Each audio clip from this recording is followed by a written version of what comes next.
y de toda alabanza. Bendecimos la vida de los que hoy están conectados allí en las redes sociales, que la gracia y la paz del Señor sea sobre sus vidas.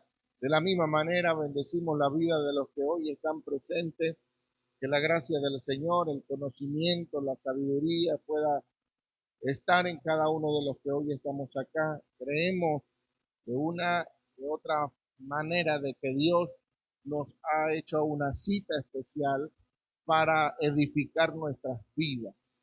Y dijimos la semana pasada que íbamos a continuar parte de lo que Dios me había otorgado en aquella ocasión, para ser más específico, el domingo pasado, sobre la fe no exige señales, sino que la fe produce las señales. Y habíamos leído en el libro de Mateo, capítulo 16, versículo 1, donde se acercan a Jesús simplemente con la intención de tentarlo, pidiéndole que haga una señal o que haga señales del cielo para reconocerlo a él como hijo de Dios. Resulta que Jesús les confronta diciéndoles a ellos mismos que ellos tienen conocimiento de las señales del cielo en cuanto a la lluvia o en cuanto a tener un día claro, un día bonito o un día tormentoso, pero no pueden entender lo que es el mundo espiritual. Perdón.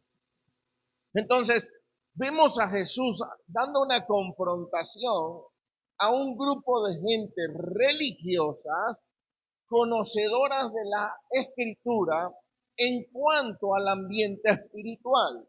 Y parece algo paradójico este asunto, porque el conocer la Biblia no te hace espiritual. El tener conocimiento de las escrituras no te hace ser una persona espiritual. Y hablo en el término de persona espiritual porque sé que me van a entender mucho mejor con este ámbito. Porque cuando nosotros encerramos a una persona y decimos, es que este hombre es muy espiritual, es porque lo vemos decir aleluya, gloria a Dios, santo, pero de repente, hermano, si le hacen algo malo, se cae la espiritualidad. Lo vemos diciendo, este hijo del diablo, este endemoniado, ojalá el diablo se lo lleve, este satánico, mire lo que está haciendo, porque la espiritualidad la hemos englobado en algunos actos o hechos que una persona tiene delante del ámbito de la iglesia.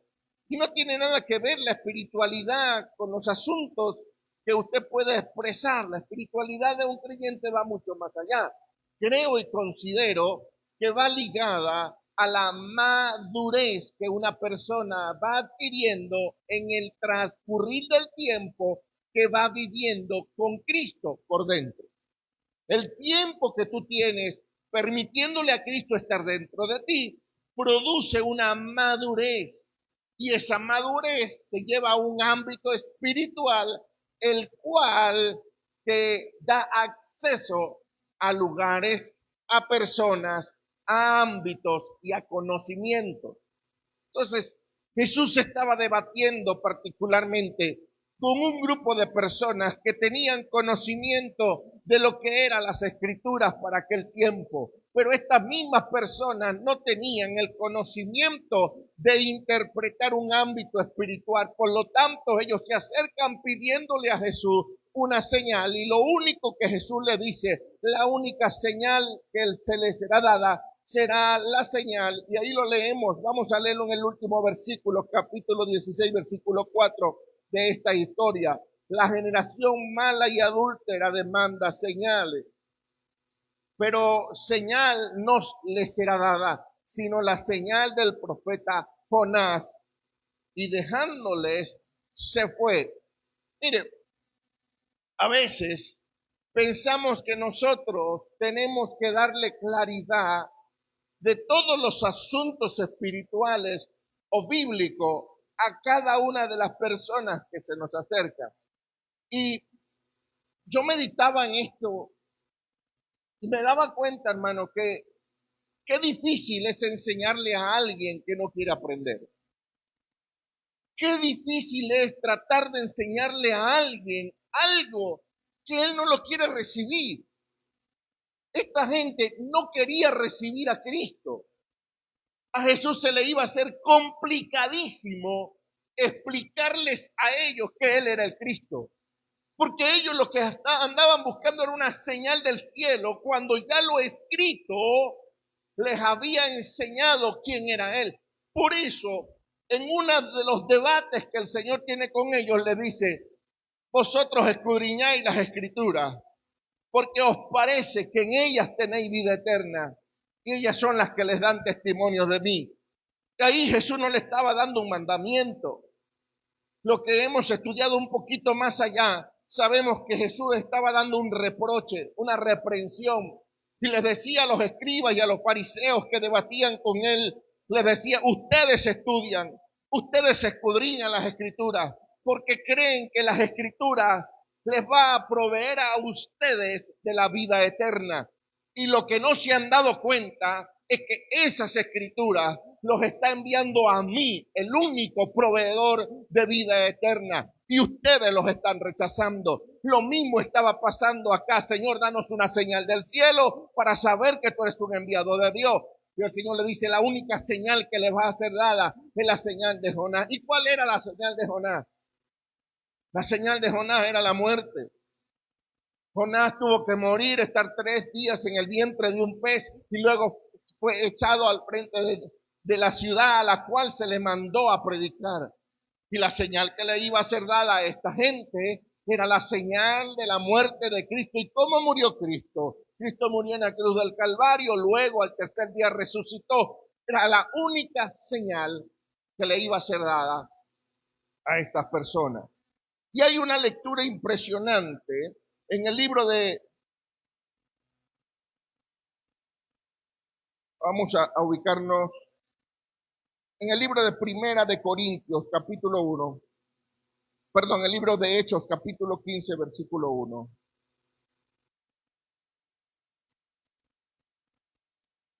Hechos de los Apóstoles, capítulo 15. Miren algo. Sabemos muy bien que todo el libro de Hechos de los Apóstoles es una narrativa histórica de acontecimientos en cuanto a la vida de muchos de los apóstoles. Quien escribe el libro de Hechos de los Apóstoles es un hombre llamado Lucas, un doctor, el cual escribe para otra persona, recopila todo el historial, y todo el historial que este hombre llamado Lucas recopila se lo manda a un hombre llamado Teófilo.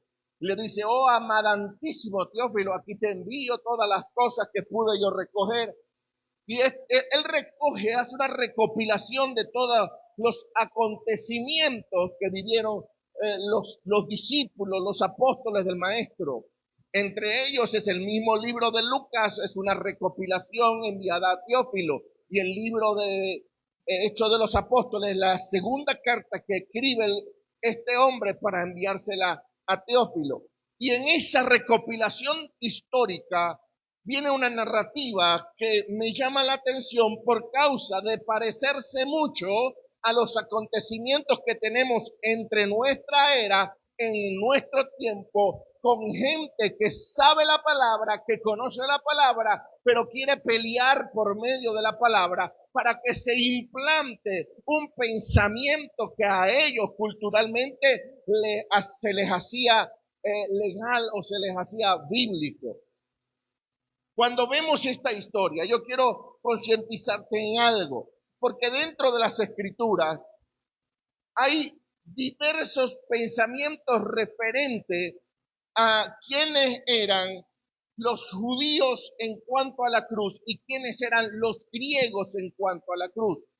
Quiero leerte una porción antes de entrar en Hechos capítulo 15, versículo 1 en adelante. Quiero leerte una porción en el libro de Primera de Corintios. En el capítulo 1, versículo 22 de Primera de Corintios dice: porque los judíos piden señales y los griegos buscan sabiduría, pero nosotros predicamos a Cristo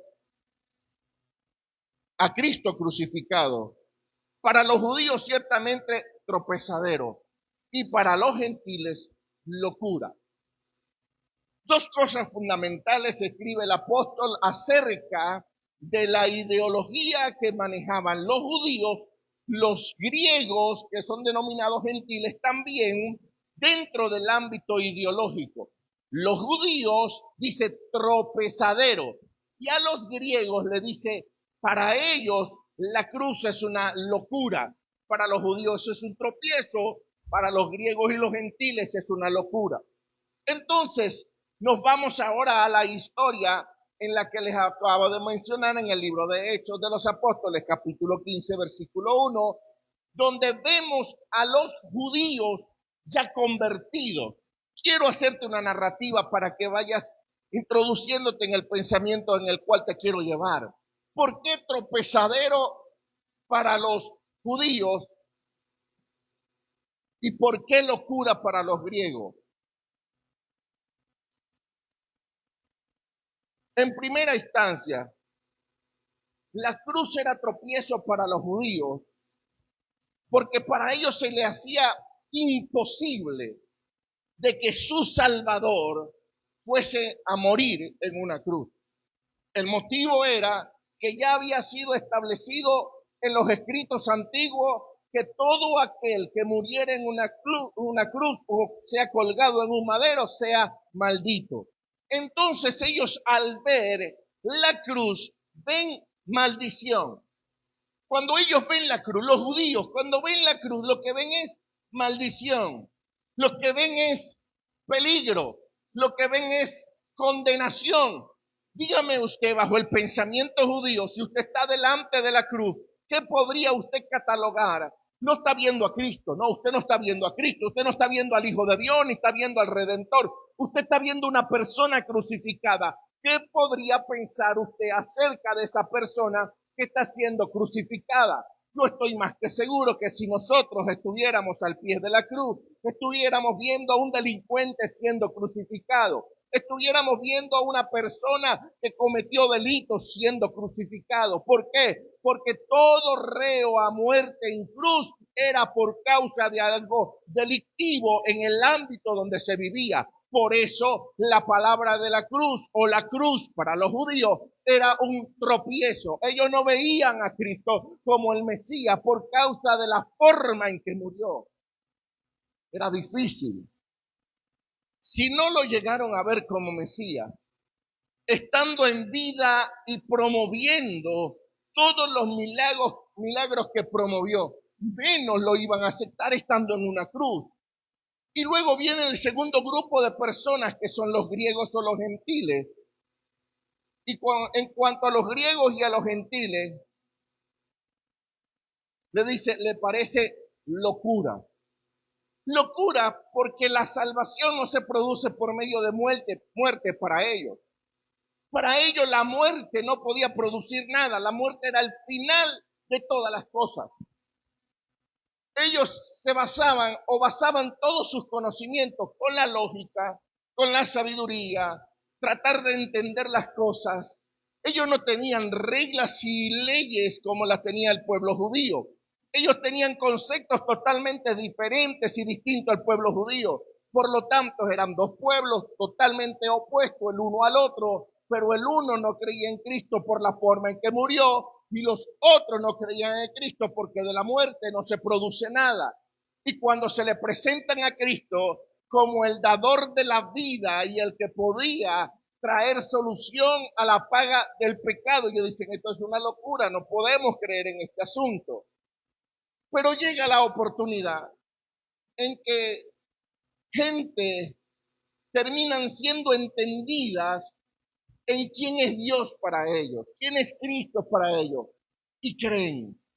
Por fin se logra el proceso de salvación en la vida de alguien. Por fin se logra el proceso de salvación en los que consideraban locura la cruz y en los que consideraban tropiezo la cruz. Y cuando se logra el proceso de salvación en ellos, ¿Qué es lo que va a imperar? ¿Qué es lo que va a gobernar? Todas las ideologías que ellos tenían que ser expuestas ante aquella cruz. Y cuando son expuestas ante aquella cruz, lo primero que entra en el concilio o en las reuniones que ellos tenían, lo primero que entra es la imposición a lo que yo creo dentro del ámbito que yo estoy viviendo nuevamente. Y entonces comienzan los pleitos y los debates. Por eso decía, me llamó mucho la atención porque veo reflejada en la historia bíblica acontecimientos que tenemos hoy en día.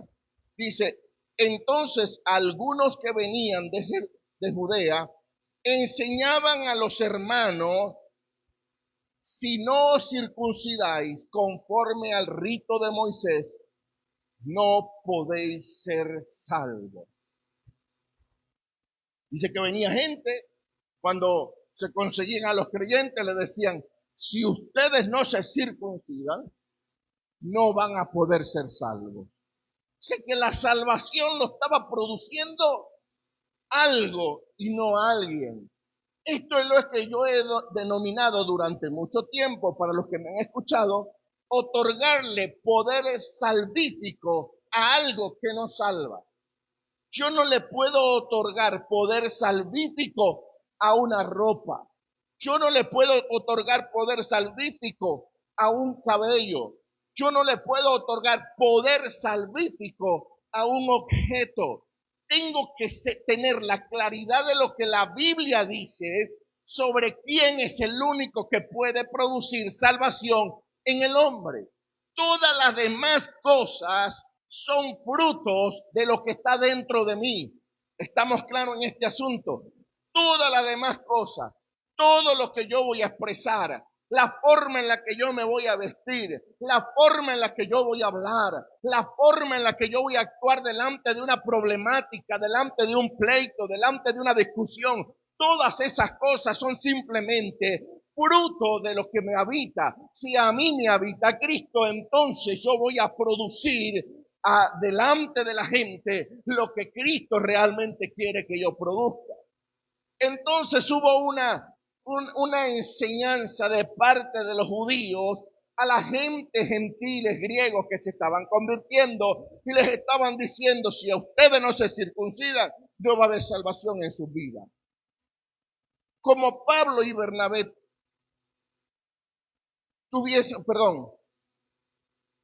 como Pablo y Bernabé tuviesen una discusión y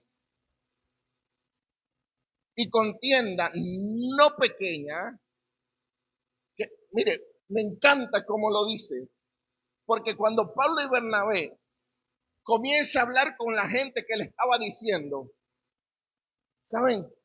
Tienen que circuncidarse para que sean salvos. Llega Pablo y Bernabé y comienzan a hablar con ellos. Y no terminó en un diálogo, terminó en una discusión. Y no en una discusión normal, sino en una discusión no pequeña. Lo dice así las Escrituras. No pequeña con ellos. Se dispuso que subiesen Pablo y Bernabé a Jerusalén y algunos otros de ellos a los apóstoles y a los ancianos para tratar esta cuestión. ¿Qué fue lo que pasó? No lograron llegar a un acuerdo. No lograron llegar a un consenso estos dos grupos de personas. Un grupo estaba representado por judíos que estaban enseñando la palabra y otro grupo estaba representado por Pablo y Bernabé. Y Pablo y Bernabé estaban discutiendo con ellos, no suave. Dice que la discusión subió de tono. ¿Por causa de qué? Por causa de la enseñanza fuera de lugar en el ámbito donde ya no cabía una circuncisión. Ok, versículo 3.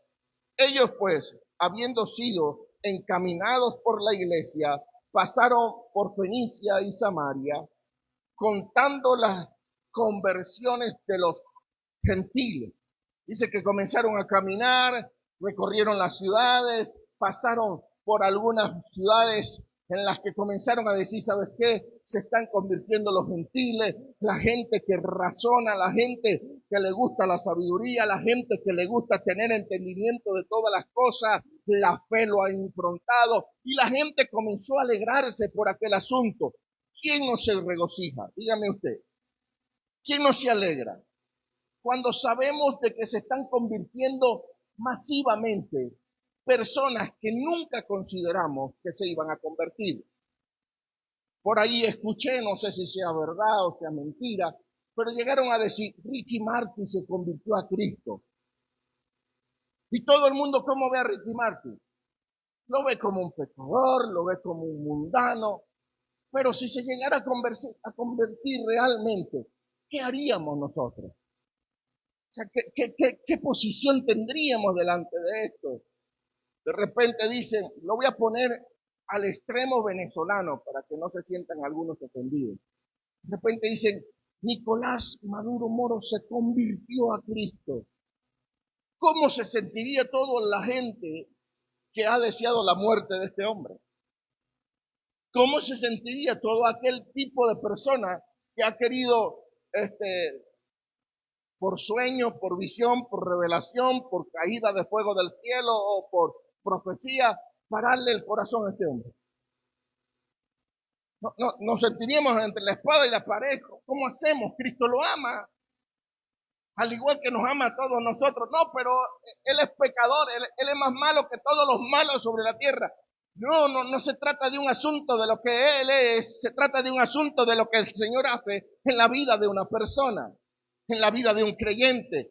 No, pero es que se convirtieron en la cárcel todos los presos que estaban allá. ¿Y quiénes son los que están presos? Son gente mala, gente ladrona, gente que roba, gente que mata, gente que violó, gente que hizo desastre. Pero si el Señor le plació también presentarle el Evangelio a ellos, eso fue lo que pasó aquí dentro de las Escrituras. Judíos y gentiles no tenían nada que ver, pero cuando se comienzan a convertir, dice, sí hubo regocijo, hubo alegría, pero ese regocijo y esa alegría fue detenida por los pensamientos ideológicos judaicos que estaban gobernando en el tiempo. Entonces se desprende todo un debate y luego de desprenderse todo un debate dicen y deciden, no puede terminar esto aquí. ¿Saben qué? Ni ustedes ganan ni nosotros ganamos. Vamos a llevar esto delante de la gente que comenzaron el Evangelio con Cristo. Y se van a los ancianos, se van a los apóstoles, se van a los discípulos. Y llegando a Jerusalén, fueron recibidos por la iglesia y los apóstoles y los ancianos.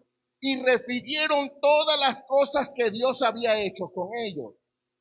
Pero algunos de las sectas de los fariseos que habían creído se levantaron diciendo, es necesario circuncidarlos y mandarles que guarden la ley de Moisés. ¿Qué le estaban diciendo? Es necesario que esta gente cumpla todas las leyes que nosotros hemos cumplido durante mucho tiempo. Y se reunieron los apóstoles y los ancianos para conocer de este asunto. Y después de mucha discusión, después que se debatió sobre todo esto, Pedro se levantó y les dijo, varones hermanos, vosotros sabéis cómo ya hace algún tiempo que Dios escogió que los gentiles oyesen por mi boca la palabra del Evangelio y creyesen.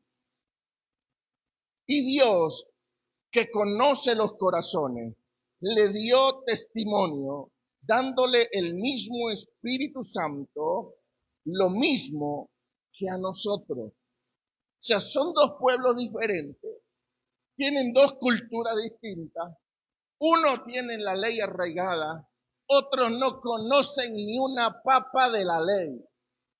Por lo tanto, a los dos el Señor no les hizo acepción de personas. El Señor nos dijo, el Espíritu Santo a media para aquellos que no me conocen muy bien y el Espíritu Santo en abundancia para los judíos que tienen la ley. No, el Señor dijo, para los dos por igual, el que crea en mí, porque por la fe se va a producir todo este asunto. No era por las obras de la ley, no era por lo que ellos habían establecido, ni tampoco era por el mucho conocimiento de asuntos naturales y humanos, sino por la fe que ellos iban a recibir al mismo Espíritu Santo. Y en este debate que se levanta el apóstol Pedro, le dice, vosotros sabéis cómo ya hace algún tiempo que Dios escogió que los gentiles oyesen por mi boca la palabra del evangelio y creyesen. Y Dios, vamos a leer ahora el 9, perdón. Y ninguna diferencia hizo entre nosotros y ellos, purificando por la fe sus corazones. ¿Qué hizo Dios? ¿Cuál es el propósito de Dios en la vida de una persona? No es llenarla de leyes, no es llenarla de reglas, no es llenarla de estatutos, no es llenarla de prohibiciones, no es llenarla de cosas, no hermano, no mire, no hable, no diga, no toque, no, es purificar principalmente su corazón. Porque ¿qué pasa cuando el corazón está purificado? El Espíritu Santo vive. Dios no puede vivir en algo inmundo, hermano. Dios no puede vivir en algo que está hecho un desastre. Por eso, lo primero que hace el Señor con tu vida es purificarte. Aunque la gente, escúcheme esto, amada iglesia, porque la gente de afuera no son Dios, no conocen tu corazón, no saben cuáles son tus pensamientos. El único que lo conoce es Dios. La gente de afuera va a decir, eres un pecador, eres un mundano, eres un hijo del diablo, eres esto, aquello y lo otro. El único que tiene la autoridad para decir realmente quién tú eres es aquel que purificó tu vida y te recibió, y a partir del momento de esa purificación te habita. Ni siquiera un pastor tiene derecho de darte o tildarte de algo que tú no eres. Porque el único que murió en la cruz del Calvario por ti se llama Cristo, no yo él. Por eso siempre cito el Salmo 23. Yo él es mi pastor, todo me faltará. No, perdón, es Jehová es mi pastor, nada me faltará. Si yo lo pastoreo a usted, todo le va a faltar, hermano. Pero si el Señor lo llega a pastorear a usted, nada le va a faltar. Porque la intención de Dios en el ámbito de la purificación es de que Cristo pueda habitarle. Y el apóstol lo dejó claro. Dice, el Señor purificó sus corazones como purificó el nuestro. ¿Y para qué lo purificó? Para que nosotros lo llenemos de leyes, de reglamentos. No. Versículo 10. Ahora pues, ¿por qué tentáis a Dios poniendo sobre la cerviz de los discípulos un yugo que ni nuestros padres ni nosotros hemos podido llevar? ¿Por qué nosotros queremos tentar a Dios poniendo sobre la cerviz, sobre la espalda, sobre los hombros de gente un yugo? Y lo dijo él, que nuestros padres ni nosotros pudimos llevar. Antes, creemos que por la gracia del Señor Jesús seremos salvos de igual manera que ellos. Dice, por la gracia somos salvos. Y la gracia es una palabra que todavía mucha gente no la comprende. La gracia es una palabra que todavía se sigue debatiendo sobre el asunto. Y hemos establecido la gracia como algo palpable o manipulable. y la hemos tildado como un asunto en el que nosotros podemos mover ambientes o situaciones empresariales.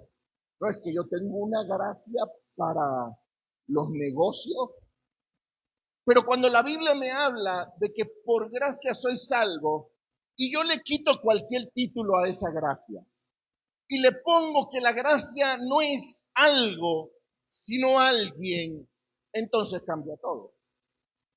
Porque nunca la gracia dentro del ámbito de Dios para con nosotros se va a presentar como algo que te va a favorecer solo a ti, sino como alguien que habita tu vida y por esa razón el favor de Dios está contigo. Te voy a dar algo que quiero que medites en el transcurrir de la semana porque sé que ya se me acabó el tiempo. Dios solo escucha al Hijo. Al único que Dios va a escuchar es al Hijo. Y parece paradójico. Y yo soy hijo. Usted no es hijo hasta que Cristo no está dentro de usted. Para que Dios le escuche, necesita que Cristo esté en su vida. Si Cristo no está en nuestras vidas, por más que le peguemos gritos, Dios al único que bendice es a su Hijo, a Jesucristo. Al único que escucha es a Jesucristo, a su Hijo. Al único que le va a responder es a Jesucristo, a su Hijo. Por esa razón, la palabra de la cruz es tropiezo, porque la cruz sirvió como el agente que separó el cuerpo del varón judío y lo constituyó Cristo, aquel personaje que puede, como deidad, estar en todos nosotros, estar en nuestras vidas. Y a partir de que Cristo está en nuestras vidas, cuando usted habla, el Señor le escucha, porque está escuchando a su Hijo. Cuando usted pide, el Señor le responde, porque le está respondiendo a su Hijo. La única carga con la que yo quiero que usted se vaya de esta casa es con la carga de que Cristo esté permanentemente en su vida. Y no con una carga de circuncisión, no con una carga de si me pinté o no me pinté el cabello, si me pinté o no me pinté las uñas, si estoy utilizando la camisa correcta o incorrecta. No. Y quizás muchas veces piensan que yo hablo desde el ámbito de una frustración vivida en mi juventud y le daría la razón a todos aquellos que piensan en ese asunto. Porque si alguien padeció y sufrió con las cargas montadas, pesadas, sobre los hombros de una juventud que no merecía dicha carga porque no era bíblica, ese fui yo. Donde me paraban en plena iglesia para decirme, hermano Joel, la camisa esa de Ricky Martin que usted acaba de traer a la iglesia, otra vez Ricky Martin salió al ruedo. Pobre hombre. Le agradezco no se la traiga más, porque la próxima vez que lo veamos con esa camisa puesta, va a ser sentado en disciplina. Hermano, casi salía corriendo a quemar la camisa de Ricky Martin que me había regalado mi hermana Carolina, que hoy en día es pastora. Cualquier cosa que tuviese un símbolo de moda, de juventud, un símbolo de algo fuera de lo común en el ámbito ideológico, como colocarme el pantalón al revés simplemente porque no lo quería manchar cuando estaba pintando, me dijeron, ¿se descarrió, hermano, o qué? ¿Por qué? ¿Por qué usa el pantalón al revés? Es que estaba pintando la casa y lo puse al revés. Era como el pirulín ping-pong, ¿se acuerdan eso? ¿No se acuerdan del pirulín ping-pong? Ellos no, en Colombia se veía mucho pirulín ping-pong, la única camisa y el único pantalón. Tenía la única camisa y el único pantalón y no quería mancharlo, tenía que voltearlo para poder pintar. Y me ven en la calle con el pantalón volteado, con los bolsillos por afuera y me llamaron descarriado. Por eso le digo, si de repente alguno piensa que hablo desde mi frustración, le voy a dar la razón, no voy a discutir con nadie ese asunto. Pero le estoy hablando sobre la frustración de un yugo que se establece en los hombros de personas que no deberían llevar ese yugo. Es por fe que nos movemos, es por la gracia del Señor que vivimos. Yo ando en este mundo por su gracia, yo estoy de pie por su gracia, porque su Hijo está dentro de mí. Por gracia soy salvo y no por obra para que absolutamente nadie se pueda gloriar. Este asunto, hermano, no es de lo que yo pueda hacer, de lo que yo pueda producir, de lo que yo pueda dar. Todo lo que yo soy, doy y produzco es porque alguien me está habitando. Porque si fuera por nuestro propio esfuerzo humano, nos ganaríamos el infierno. No habría remedio ni vuelta atrás. Pero como este asunto no depende ni de usted, ni depende de mí, depende de Cristo que murió en la cruz. Y hoy yo le permití que fuese Señor de mi vida, como todos los que están en este lugar se los han permitido. Este asunto se trata, como lo dijo el apóstol, versículo 11 del capítulo 15 del libro de los Hechos. Antes creemos que por la gracia del Señor Jesús seremos salvos. De igual manera, ellos. La gracia del Señor esté con cada uno de los que hoy nos miran por las redes sociales y que la bendición pueda continuar en sus hogares.